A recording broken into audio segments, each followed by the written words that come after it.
I got off the bus feeling heavier than when I got on. The weight of what I was trying to leave behind had caught up with me.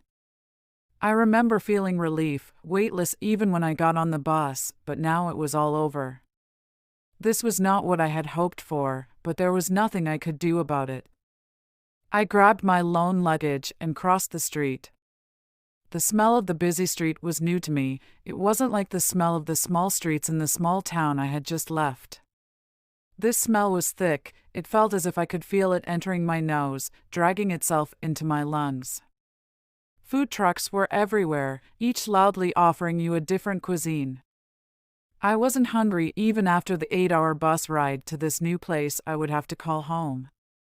I wondered a bit, looking lost I knew, but in reality, I just needed time to accept what had just happened. My mother had died, I had lost our home, and was being questioned about her death. There was no way I could stay, not in such a small town, being questioned by some, avoided by others, and pitted by all.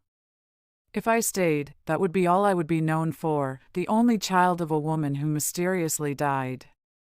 I needed to start something new. I wanted a new identity. Well, actually, I just didn't want to be known. I was fine with who I was, my name suited me, my values were well-centered, and I liked myself. As this thought crossed my mind, I felt a great force yank me by the arm. Startled, I realized it wasn't my arm that was being yanked, it was my luggage.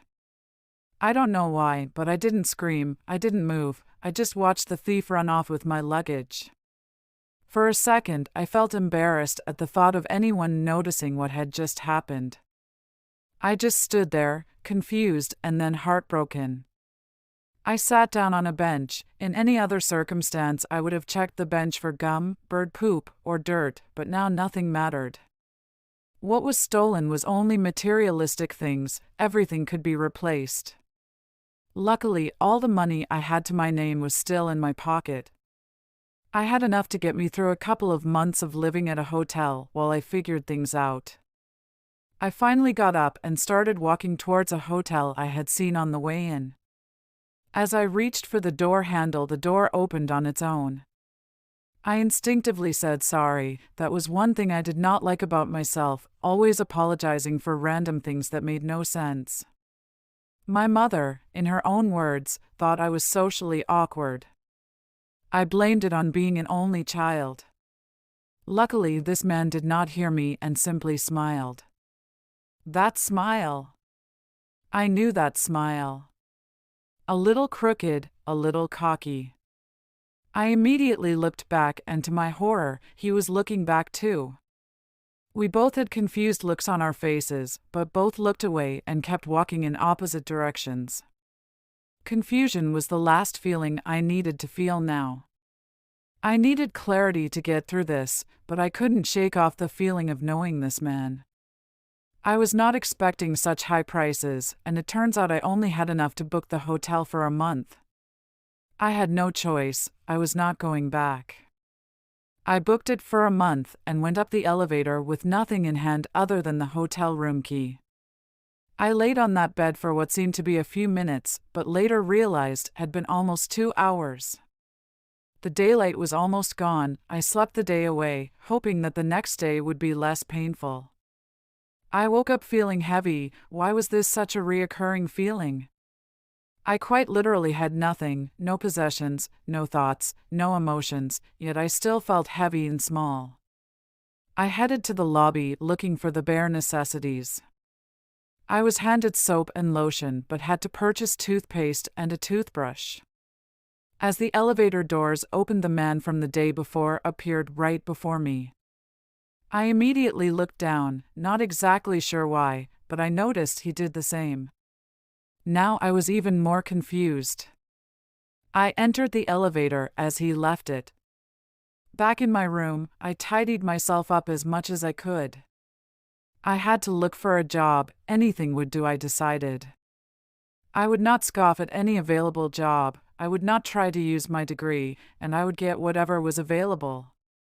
As I exited the lobby, I could tell that the man from before was right outside, apparently smoking. I needed to see his face again. I could not look down this time. As we crossed paths, I heard myself saying good morning, but then instinctively looked down again.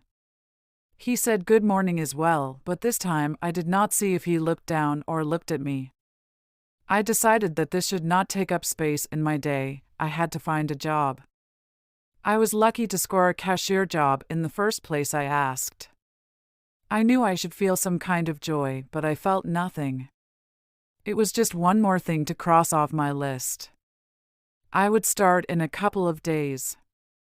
I lied and said I was previously a cashier in a nearby town. I wasn't questioned much. I honestly think they needed me more than I needed that job. I still didn't feel hungry, but I was beginning to feel weak from the lack of nourishment. The thought of simply not eating and slowly vanishing entered my head, but I quickly brushed it off. I am not the religious type, but I have always been afraid of what some might consider a capital sin. I am not sure what that even means, but my mother always said that no matter what you did in your lifetime, you could always repent, even if it was with your last breath. I decided to purchase a hot dog from a street vendor. He tried to make small talk, but I am the worst at it. I bet I came off as rude. I continued walking around for a few hours, just trying to avoid being still and thinking. Eventually, I had to stop, and with the halt came the thoughts. My mother had been sick for a while, 5 years to exact. Being an only child meant that there was no question about who would care for her. I was there until her very last breath. The doctors warned her about going home. They said she still had a chance, but needed to be at the hospital. She swore her time had come and simply wanted to be home. That was 3 years ago. The people in town were shocked at first and later became accustomed to her presence. For the first 2 years of being home, she was quite active, attending all the regular town stuff. People started to forget how sick she was. She hid it well. I was the only one that saw her reality, constantly having to clean after her because she couldn't move, or couldn't move fast enough. I won't lie and say it didn't feel like a burden, because it did. More than once I wondered when this would end, but quickly felt guilty because I knew that if it ended it would mean she was gone. The last year had been specifically hard. She stopped going out as much, but still put on a brave face when she did. People started to assume that I was forcing her to stay home, and she never corrected them. I didn't like talking to people much. I can't even say that I left any friends behind. The night she passed away, I didn't know what to do or who to call. I simply called an ambulance to come and check for the pulse I had frantically been checking for before calling them.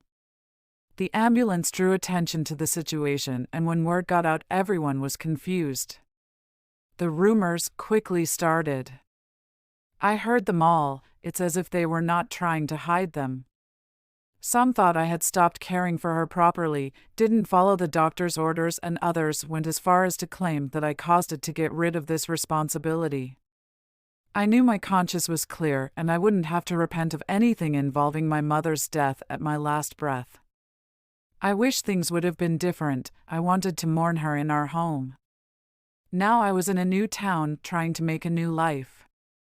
It was almost dinner time when I decided to just go back to my hotel room.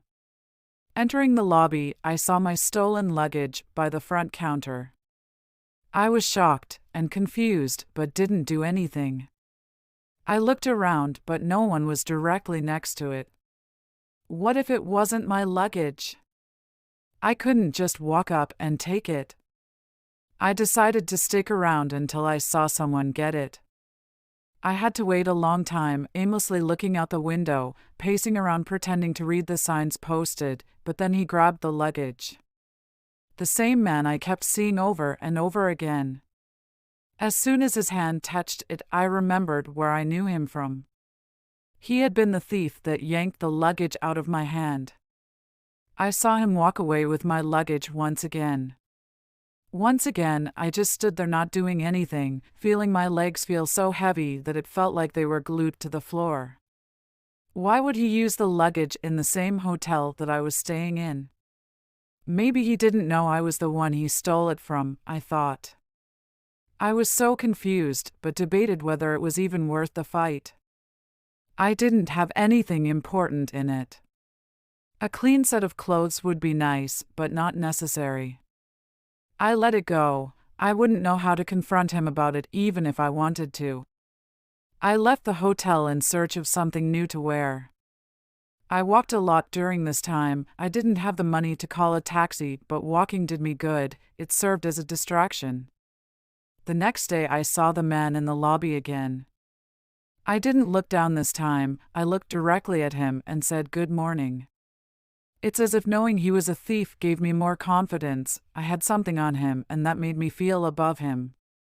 He said good morning as well and smiled widely, which made me realize I was smiling widely too. The scene almost became comedic. After my morning walk, I had lunch at the same hot dog stand and was a bit better at small talk. Back at the hotel, I did not see the man for that whole day anymore.